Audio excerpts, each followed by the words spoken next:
Eu tenho fases tristes e agitadas, mas isso não significa que eu sou bipolar, que eu tenho bipolaridade. Então, esse choque entre a autoimagem e os critérios do diagnóstico podem gerar essa rejeição da avaliação, mesmo que ela seja super precisa e cuidadosa e empática.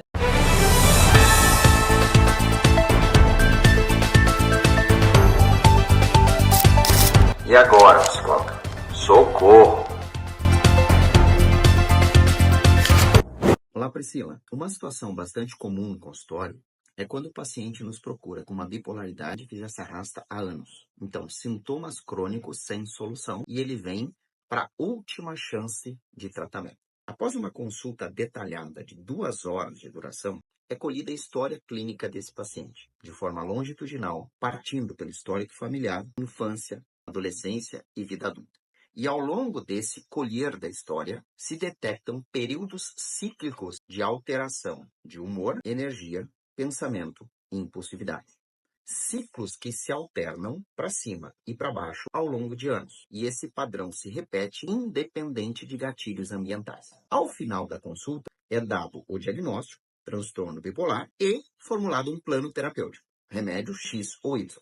Mas muitas vezes o paciente não concorda com esse diagnóstico, principalmente porque o diagnóstico foi dado de maneira rápida. Então, na primeira consulta, o diagnóstico é dado. Além do que, eu não avaliei as circunstâncias de vida que essa pessoa passou e eu sou rotulado de ter feito um diagnóstico rápido demais, sem analisar o contexto de vida daquela pessoa e sem ter empatia por aquele sofrimento. E aí, psicóloga, nos explica o que está acontecendo com essa pessoa e como podemos ajudá-la.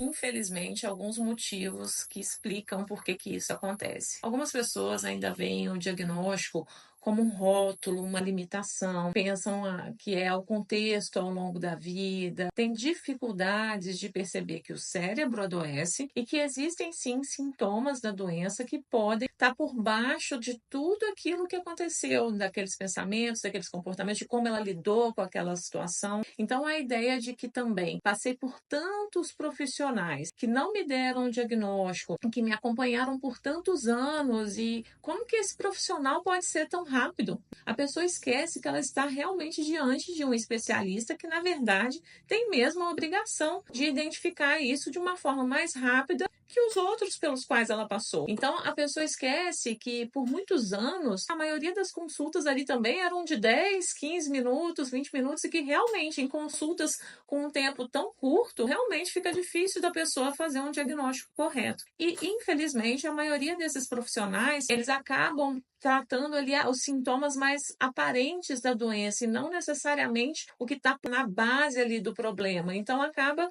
que o tratamento não funciona realmente. E também tem a questão da negação da pessoa. A pessoa busca um especialista, mas ela pode estar torcendo para não ter aquele diagnóstico. Então, ela não quer ouvir. Ela quer pensar que o caso dela é grave mesmo, que está tudo certo. Então, há uma frustração muito grande por ter passado por tantos profissionais que não viram a questão ali do diagnóstico. Então, assim, é mais fácil pensar que esse profissional de agora está errado do que todos os outros que estavam errados. Então, é muito frustrante isso mesmo. A pessoa também se culpabiliza por isso. Então, assim, acaba que eu jogo a responsabilidade para aquela pessoa que está ali na minha frente. Tem também a questão do estigma internalizado. A bipolaridade carrega isso. Então, a pessoa pode ter vergonha, ter medo, ter uma certa rejeição, medo ali do futuro, então incertezas quanto à medicação, o que é ela, o que é a doença. A pessoa ela pode se sentir tão perdida que ela pensa, esse cara tá errado, é melhor eu lidar com esse sofrimento que eu já conheço. Então, esse sentimento de não acolhimento, a pessoa pode esquecer que aquele profissional também é um médico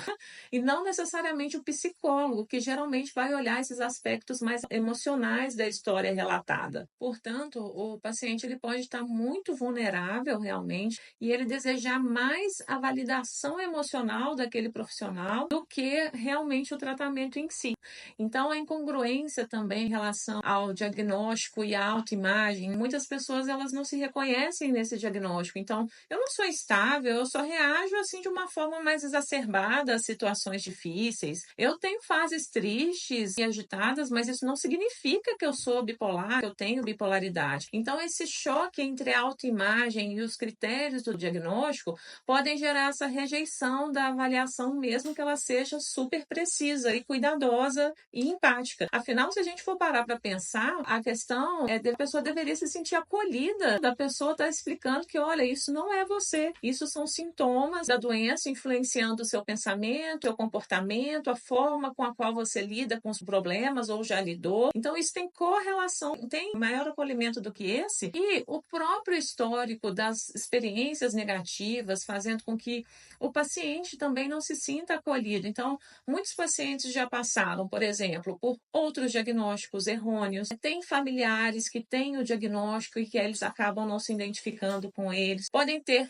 maus tratos em contextos médicos, psiquiátricos, maus tratos da rede de apoio, que falam que isso é a pessoa e não a doença, pode ter questões também de abuso de medicação, então não tira essa medicação de mim, como assim que você está querendo alterar essa medicação minha? Então, essas experiências podem gerar essa desconfiança ali do psiquiatra como um todo. Então, assim, o que a gente tem que entender, basicamente, é que 2 horas de um especialista é totalmente possível que ele te dê o diagnóstico. E que diagnóstico não é falta de acolhimento, de jeito nenhum. O diagnóstico é ponto de partida para o melhor tratamento possível para você. Sem diagnóstico fica difícil fazer a coisa certa. Então, o que a gente tem que entender é que diagnóstico não é um rótulo, não é uma sentença, é um ponto de partida, um caminho para a gente seguir. Que ao invés de você ficar bravo com aquele especialista, você tem que buscar motivos ali para o que será que ele está certo? Será que ele está certo mesmo? Porque afinal, se ele tivesse errado, você já teria tido sucesso nesse tratamento e você não estava precisando dele ali para isso. Então, é importante entender que acolhimento não é você ouvir o que você quer, é ouvir muitas vezes aquilo que você precisa e nem sabe.